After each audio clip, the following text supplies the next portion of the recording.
Teamwork is when two or more people are working towards the same goal. So that's the definition of teamwork. In the area of neurological rehabilitation, teamwork is absolutely essential to achieve the necessary outcomes for the service users. So if we are not working cohesively as a team, then that can have a significant impact on our service delivery.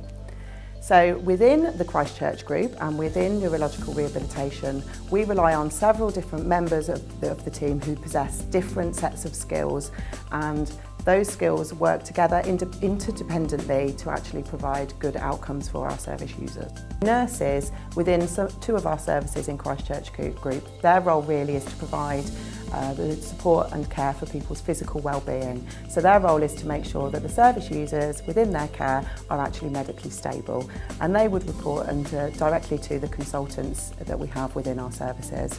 So the nurses play an integral role in making sure that the service users that we have are well enough to engage in their rehabilitation. Within Christchurch Group Neurological Rehabilitation, we have a multidisciplinary team. And the multidisciplinary team is made up of several different healthcare professionals whose role it is to maximise the skill sets of the individual by using their specific training and expertise. So speech and language therapists, their role is to look at maybe the swallowing difficulties that somebody might experience following their brain injury.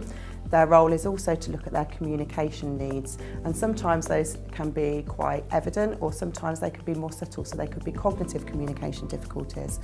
And their assessments may very much intertwine with the role of the psychology team. So we have psychologists and assistant psychologists, and their role is to look at the cognitive assessments and to assess somebody's level of cognition and what kind of difficulties they may be experiencing following their brain injury. We also have occupational therapists, and the occupational therapist's role really is to look at somebody's function, so their actual day-to-day function, whether that be their activities of daily living, their washing, their dressing, their feeding, all sorts of different things that we consider to be their functional abilities. That extends then to, in our community services, supporting people with going out into the community, their road safety, and also their shopping, cooking, and any activities which really we're looking at maximising their function before they might move out into the community. Their role very, very much then intertwines with the physiotherapists, and the physiotherapists are probably the members of the MDT that people probably feel they know the most about, because physiotherapy is looking at somebody's physical function. So supporting people in maximising their abilities to mobilise, looking at things like their transfers, their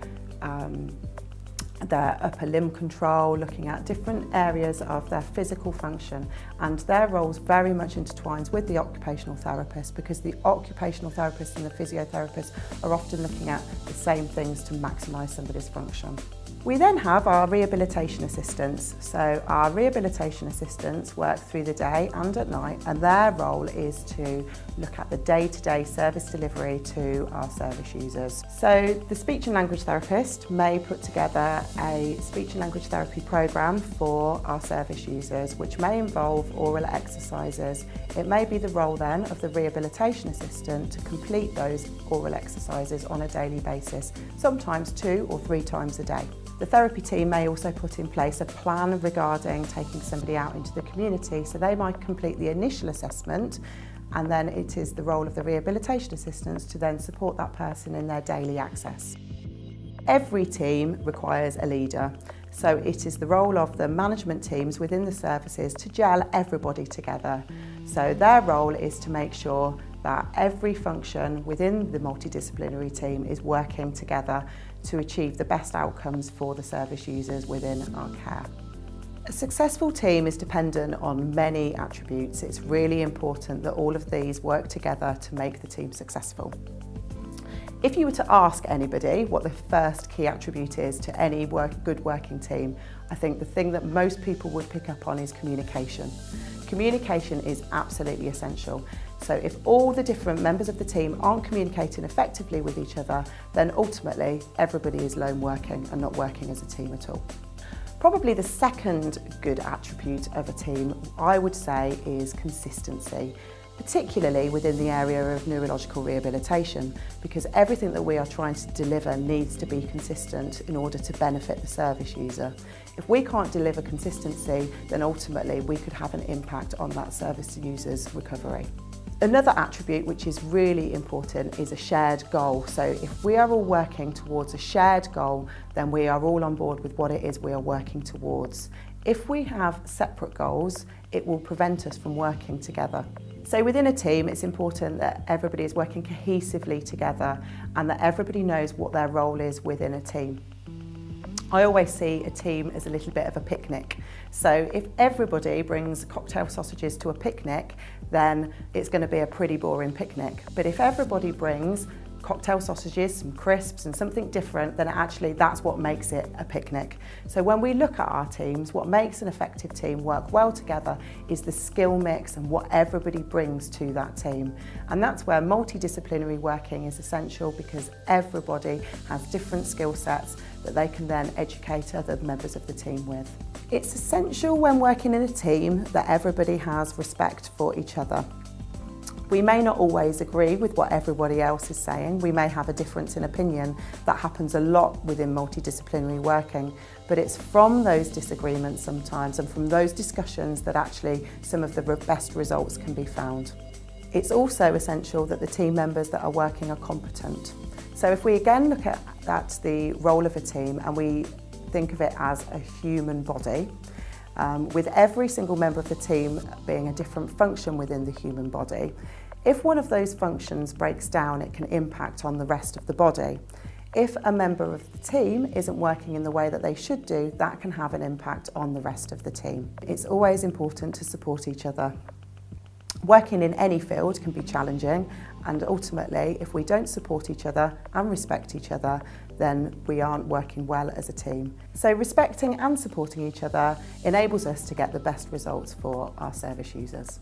A group of people working together is not the same as a team.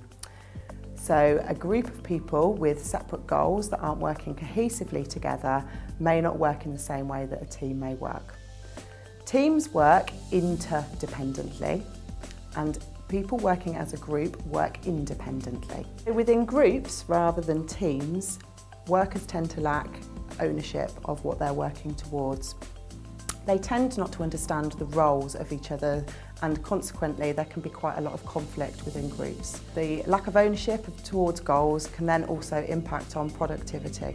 One of the differences between groups and teams is that groups don't tend to share ideas in the same way that teams do, and working as a team tends to have more positive outcomes through discussion. How do we measure if a team is working effectively? Within neurological rehabilitation, we have tangible outcome measures that we can utilise to look at how effective our service delivery is. We also look at whether a team is working productively together, and if a team is working productively together, then that impacts on the outcome measures that we have. Staff retention is really important. If you have a happy workforce and a team is working well together, then your staff tend to stay. So if we retain our staff, then that means that the teams are working well together and that we have a happy and productive workforce. That then impacts on the service delivery that we are then providing to our service users, because a well-trained, retained staff team actually have the skills and experience to deliver effective neurological rehabilitation. If the key objectives of a team are being met, then that demonstrates that a team is working well together. There are a couple of things that I think really sum up the effectiveness of team working. First of all, team, together, everyone achieves more. I also particularly like this quote from Helen Keller: "Alone we can do so little, together we can do so much."